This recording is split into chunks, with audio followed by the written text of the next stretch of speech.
Hey guys, welcome or welcome back to my channel. If you're new here, my name is Vish, and today I'm going to take you through my book annotation process by answering some questions from the book annotation tag. This tag was created by Bowties and Books.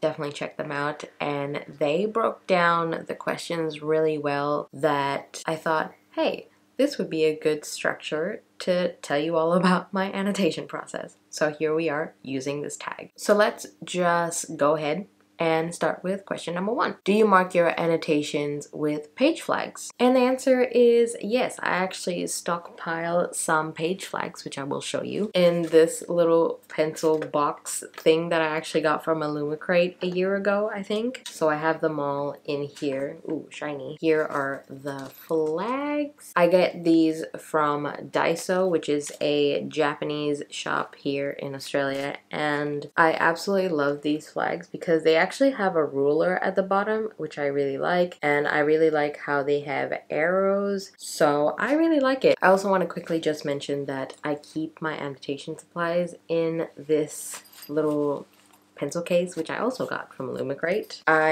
have the page flags, I have a pen, I have some post-it notes. I also have a translucent transparent post-it note, so when you write on it and then you put it on the book, you can actually see the text underneath it and also the text on here, which I thought was really cool. And last but not least, I have these like note flashcard thingies, and you can see sometimes I like write the character's name and like who they are just in case if I forget them, so that's on there. Question number 2 is, do you match the flags to the book cover, or do you have like a set flag color system? And the answer is yes, I do have a color system and I don't match them to the book covers, and I'll get into why specifically later, but for now I'll just explain the system. So we have pink for something I love, either a quote, a moment, anything that I really love. Orange is for angry, annoyed if I'm angry at a certain character or something they've said or something they've done. That's orange. Yellow is a quote that I want to keep so I can refer back. Green is for funny moments. Blue is for sad moments. So these two are really only used for fantasy books, and sometimes if I want to specifically use them for like certain characters, then I'll use them. So this one is mainly for world building, and this one is kind of for plot. As I mentioned, sometimes these two are for specific things. So for example, I am rereading Jade City at the moment, and the dark purple actually represents moments that Hilo makes me angry. So that's purple, and light purple is when my favorite character, Wen, just does something amazing and I want to tab it. That's for the light purple. So these two are very interchangeable, but these ones are pretty much set. The third question is basically, what's the first book you've ever annotated? And that is actually The Night Circus by Erin Morgenstern. I was reading this just randomly one day in 2019, and I was like, look, I feel like writing in this book. I feel like I'm ready to annotate. So this is the first book I annotated. I don't know if I used the same system that I have now. Let's see if I wrote it down. I did not write it down. I didn't use the tabs that I have now. These are like very cheap tags, and I can see that some of the color has like rubbed out after a while. So yeah, this is the first book that I annotated. I was just like, you know what? Fuck it. I just feel like writing in it, so I did. Question 4 is, have you ever been against annotating books? I would say sort of. I remember watching a video that Naya Reads and Smiles did about annotating books and how she talks about annotating books, and it kind of sparked something in me where I was like, I can actually write in books if I want to. And that's when my mentality kind of switched, because I never thought about whether you can actually write in books. I thought it was just forbidden, but I wasn't very like against annotating because I never really thought about it. Like, let's say if someone's annotating a book, I would never be like, oh my god, what are you doing? I just never knew you had the option to annotate. You know what I mean? Question number 5 is, did you ease into annotating or did you just jump right in? So as I said before, I just randomly picked up Night Circus and just wanted to annotate, so I did. And at first I was scared to write in them, so I wrote on like a post-it note. And then I was like, you know what? Fuck it. I'm just gonna write in the book. I'm just gonna jump right in. So I did. So here is like an underlined quote quote that I really liked. And then here's just me writing my random thoughts on the book. So I just jumped right in, but then afterwards I was kind of like, okay, I can write in books, but certain books I don't know if I'm going to love it, so I'm just going to kind of write it on a post-it note and then put it in there. Hence why I bought the transparent, translucent post-it note that I showed you before, because it really feels like you're writing on the book, but not really. I'll show you an example of what I mean by that. So I read Heart of Flames recently, and this is what I mean by using the translucent post-it note. As you can see, this is translucent, so it feels like you're writing on the page, but it's actually a post-it note. So I thought that was pretty cool. Question number 6 is, do you keep an unannotated version of your annotated books? And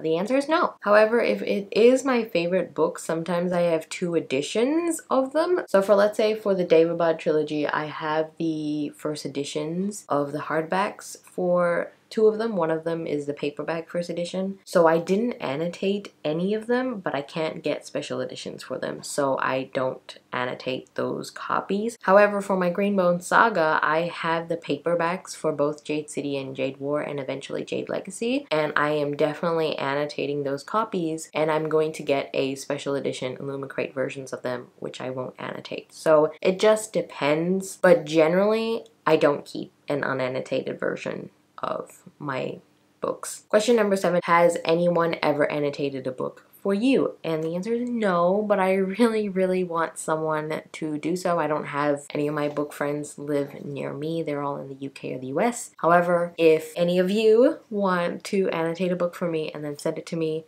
I would absolutely love it. I would love a book like that in my collection, and obviously if you're a good friend of mine, I would love to keep your thoughts always in my shelves. So if you want to, you can do it. Question number 8, do you mind used books that already have annotations in them? And my answer is no, I don't mind them. It's just really cool to see other people's thoughts. Like I said, if I want someone to annotate a book for me, especially if they're a good friend of mine, but even if it's just a stranger, I think it's really interesting to see what their thoughts were about this book, and if you have similar thoughts about them, or maybe they have different ideas for that book and you've never really noticed that before, and then when you read it you're like, oh, okay, I didn't see that side before. I think it's just really cool and really interesting. Question number 9 is, have you ever had hateful stares or gotten hate for annotating my books? And the answer is no. I'm pretty lucky. No one has ever commented about me writing in my books. I think normally, at least in my circle of people, no one's really judgy, which is really nice. I'm not a judgy person, so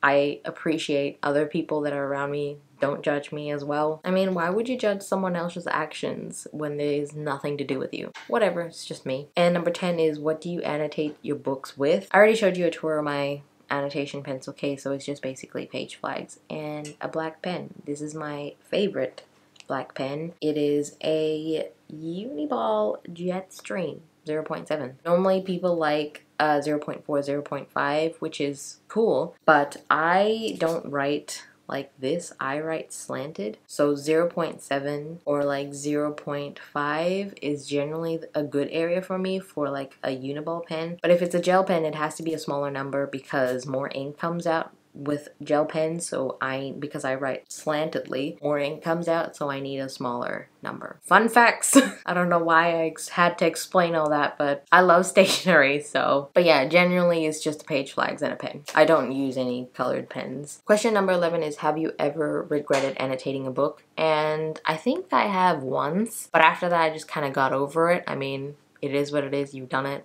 That's fine. I spent my money on it. It's my money, so I don't feel bad. If it's someone else's money, I would feel bad, but it's my money, so it's fine. So the one book that I really regretted annotating is Children of Blood and Bone. I really liked the first one, but then I really didn't like the second one. I DNF'd the second one, but I had fully annotated the first book and I wanted to unhaul the first and second book. And obviously with me, with all my annotations on the first book, it was really hard to sell, I guess, but I don't really sell my books. I just donate it. That was the only one book that I regretted annotating. And since then, I've gotten really careful in annotating things. So let's say if I really do want to annotate this book, but I'm not really sure if it's my favorite, so I've only used the page flags and I've written down my thoughts on the translucent post-it notes. That's actually a really good lifesaver. And I have a bigger post-it note that is a normal post-it note where I write longer thoughts. And I also have my bullet journal where I sometimes just write my thoughts on there instead of in the book. It just depends on my mood, to be honest. My whole annotation process is just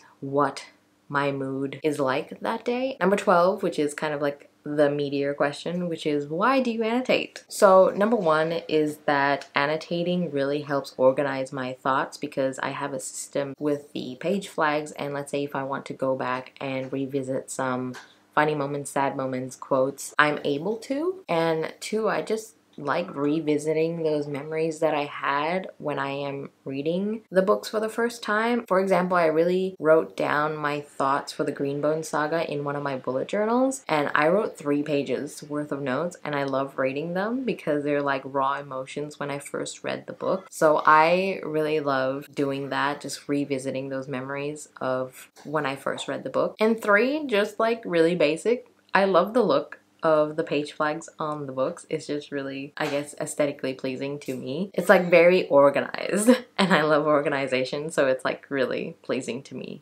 to see them. Question number 13 is when underlining, do you use a ruler? And I've already showed you my page flags has a ruler on there, so I just use that instead. I did try to freehand at one point, but my freehand is awful, so I never did that again. So I just use the ruler that's on the page flags. And last question, which is question number 14, do you annotate each book that you read? And the answer is no. Like I said, it depends on my annotating mood that day, if I really do want to, if I don't want to. Like, I reread the ACOTAR series in February and I was fully committed to annotating my copies, which I did for ACOTAR, but then when I started reading ACOMAP, I just was so immersed in the story that I totally forgot to annotate it. So it just really depends on my mood, to be honest. So yeah, that is my annotating process, and I'm going to tag 4 people today. I have Joanna from Joanna Souza. I know she annotates. We have Johanna. I know she annotates. And then we have Joshana. I know she annotates as well. And Christine from the Roomies Digest. I recently saw that she annotated her copy of Dune, and I'm interested to see if she has a system or not. So yeah, Christine, let us know. If you made it to the end of this video, let's put a rainbow emoji. Just because of the tabs, when you kind of annotate a whole book, it looks very, very colorful. So let's put a rainbow emoji. If you made it to the end of the video, also let me know if you annotate. What are your utensils? Do you have a set flag system, or do you just match it to the book cover? Oh, definitely let me know if you do annotate, why you annotate, because I would love to know that as well. Like this video if you liked it, subscribe if you haven't. All my socials are linked down below, and anyone that I've mentioned in this video will also link down below for you to check out. Thank you guys so much for watching, and I'll see you in my next one. Bye!